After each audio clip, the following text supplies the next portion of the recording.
اور اس کے لیے امپورٹنٹ ہے کہ ہم ڈرونز پر سے پابندی ہٹائیں اور ایک رجسٹریشن کا پروسیس شروع کریں ڈرونز کے لیے. وہ بھی میری پرائم منسٹر صاحب سے بات ہوئی ہے and he is very kind انف کہ انہوں نے اس کے اوپر ہمیشہ ہی پرائم منسٹر سپورٹ کرتے ہیں ٹیکنالوجی کے معاملات کو, سائنس کے معاملات کو.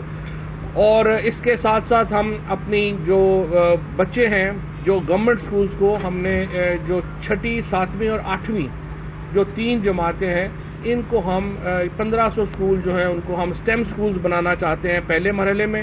دوسرے مرحلے میں ہم اس کو مزید بڑھائیں گے اور انشاءاللہ ہم جو گورنمنٹ سکولز کے اندر 6ٹھی 7ویں 8ویں کے لیے سائنس, ٹیکنالوجی, انجینئرنگ اور میتھس یعنی STEM کا جو کانسیپٹ ہے وہ لے کے آئیں گے. یہ کچھ ہماری منسٹری کا تھا, میں آپ کے سامنے رکھنا چاہ رہا تھا. اب دیکھیے اس وقت پرائم منسٹر صاحب نے کچھ دن پہلے ایک ٹویٹ کی تھی اور انہوں نے کہا تھا کہ جو کشمیر کے مارچ میں لوگ جا رہے ہیں LOC کی طرف, اگر وہ LOC پار کریں گے تو وہ ہندوستان کے بیانیے سے کھیلنے کے مطابق کھیلنے کے مترادف ہوگا. یہ آج میں دیکھ رہا ہوں کہ وہ جو مارچرز ہیں وہ 20 کلومیٹر کا سفر کر کے وہ LOC کی طرف جو ہے وہ جا رہے ہیں. یہ ایک بڑا ہمارے لیے چیلنج ہے. کشمیر کے اندر اس وقت ہر بچہ بوڑھا کشمیر کی آزادی کے لیے اپنا تن من دھن لگانے کو تیار ہے اور اسی لیے پرائم منسٹر صاحب نے جو اقوام متحدہ میں تقریر کی اس میں انہوں نے ان تمام خطرات سے دنیا کو آگاہ کیا جو اس معاملے سے جڑے ہوئے ہیں. اب معاملہ یہ ہے کہ جو اب مقبوضہ کشمیر میں آپ دیکھیے کہ وہ رہنما جو کہ ٹریڈیشنلی دہلی کی لائن کو فالو نہیں کرتے تھے وہ تو پہلے ہی جیلوں میں تھے. میر وائز ہوں, گیلانی صاحب ہوں, منظور گیلانی صاحب ہوں, یاسین ملک صاحب ہوں, دیگر رہنما حریت کے, یہ تو پہلے ہی جیلوں میں تھے. اب وہ ساری لاٹ جو ٹریڈیشنلی دہلی کی لائن کو فالو کرتی تھی, محبوبہ مفتی ہوں, شاہ فیصل ہوں, عمر عبداللہ ہوں, شیخ عبداللہ ہوں, وہ بھی سارے جیلوں میں ہیں. جنید مٹو جو سری نگر کے میئر ہیں وہ بھی جیل میں ہیں. ایک کونسلر لیول کا بھی پولیٹیکل سپورٹ اس وقت مقبوضہ کشمیر میں نریندر مودی کو حاصل نہیں ہے. پورا کشمیر اس وقت کٹ مرنے کو تیار ہے اور ہماری جو LOC سے اس سائڈ کا کشمیر ہے, آزاد کشمیر ہے, وہاں پر بھی جذبات لوگوں کے بڑے بھڑکے ہوئے ہیں کیونکہ اس طرف جو سچویشن ہے اس سے کس طرح سے یہاں کے کشمیری جو ہیں وہ علیحدہ رہیں. تو یہ بہت کشمیری جو ہیں وہ ایک جہاد کے لیے تیار ہیں, وہ لڑنا چاہتے ہیں اور جس طریقے سے سچویشن یہاں پہ ڈیولپ ہو رہی ہے اس سے ہم جو بھی کوشش کریں, دیکھیں پرائم منسٹر عمران خان تو کوشش ہی کر سکتے ہیں, ہم نے پوری کوشش کی ہے, ہم پوری کوشش کر رہے ہیں. ہم نے ہمیشہ امن کی بات کی ہے.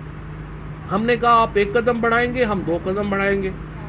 ہم نے کہا آپ نے ماضی میں نہ رہیں, مستقبل کے لیے آئیں, بیٹھیں, بات کریں. لیکن نریندر مودی کی حکومت کو ایک ٹس سے مس نہیں ہو رہا. ایک یہ جو مارچ ہو رہا ہے, میں پھر بھی گزارش کرنا چاہتا ہوں امن کو ہاتھ سے بھی نہ جانے دیں. جو LOC کراس کرنے کا جو مطلب ہوگا اس کا مطلب یہ ہوگا کہ ہم ایک بالکل نئے زون میں, وار زون میں جو ہے وہ انٹر ہو جائیں گے. اور جو ہم اوائڈ کرنا چاہتے ہیں, ہم چاہتے ہیں کہ کچھ عالمی دنیا اس طرف توجہ کرے.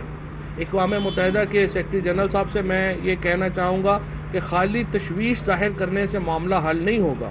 اقوام متحدہ کو اب آگے بڑھ کر عملی اقدامات جو ہیں اس سلسلے میں کرنے پڑیں گے, ورنہ پاکستان اور ہندوستان کے درمیان جو اس وقت سٹیٹس کو ہے یہ کسی وقت بھی جو ہے وہ ڈسٹرب ہو سکتا ہے. اور جس طریقے سے حالات جا رہے ہیں یہ معاملہ ہاتھ سے نکلتا جا رہا ہے. تیسری طرف میں سمجھتا ہوں کہ جو پاکستان کے اندر آنے والے جو ایونٹس ہیں وہ بڑے, پاکستان کے اندر ابھی سری لنکن کرکٹ ٹیم پاکستان کے دورے کے اوپر ہے. بہت زبردست میچز ہوئے ہیں کراچی میں, اب لاہور میں زیادہ کراؤڈ جو ہے وہاں پر آنا چاہیے. اب اس کے بعد ہمارے جو ولی عہد ہیں برطانیہ کے اور جو شہزادی کیٹ ہیں, ولیم اور کیٹ, وہ پاکستان آ رہے ہیں. اس سے پاکستان کا جو انٹرنیشنل امیج ہے اس میں مزید اضافہ ہوگا. وہ یہاں پہ آئیں گے, 4 دن کا ان کا دورہ ہے اور وہ بھی ظاہر ہے کہ بڑا امپورٹنٹ اس کا جو ہے وہ ان کا جو ہے وہ دورہ ہے. اس کے ساتھ پرائم منسٹر صاحب جو ہیں وہ چائنا جا رہے ہیں اور چائنا میں اس معاملات کے اوپر جو ہے وہ بات ہونی ہے. اس ساری سچویشن میں پاکستان کی جو معیشت ہے اس میں ایک واضح بہتری آئی ہے. ہمارا روپیہ جو ہے وہ سٹیبل ہو گیا ہے 156 کے اوپر, اور اس میں پہلی بار پاکستان اپنے روپے کو 156 پہ رکھنے کے لیے پیسے نہیں خرچ کر رہا. اسرار صاحب نے آخری وفاقی وزیر